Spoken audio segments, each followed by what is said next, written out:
গতকালকে আমরা সুরমনারে পীর বলে আসে দেখেও গেছে, দেখে যা, তোদেরই তো দরকার।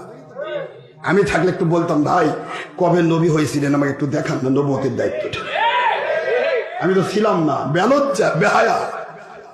এই বেহায়া যে আমার দরবারে আসছে, শুধু আমার সামনে পড়লে বেহাক বলতাম, তুমি যে বললে তোমাকে ভোট দিলে নবী ভোট পাবে, এ ভাই তুমি কবে নবী হয়েছো ভাই, আমার একটু সার্টিফিকেটটা দেও।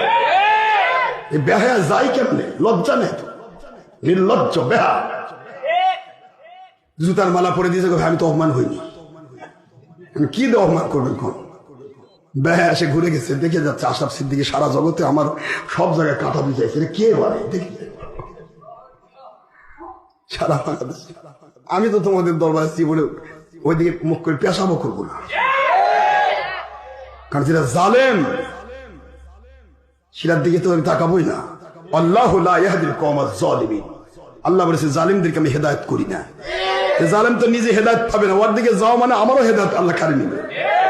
কথা বলছেন না কেন তোরা? জালেম আমার মসজিদের দরবারে আসে দেখে গেছে, মানে শরম নেই তো। চ্যালেঞ্জের কেতাবটা আমি তখন তৈরি করেছিলাম, তখনই দিছি, ওদের নাম দিয়ে তার হাতে পৌঁছে দিছি। কালকে বোধহয় দিছো না? ভালো করেছ, দেওয়া দরকার। এটা তো পড়ুক একটু, যদি আল্লাহ দয়া করে সংশোধন করে দেয়, কপাল যদি ভালো হয়।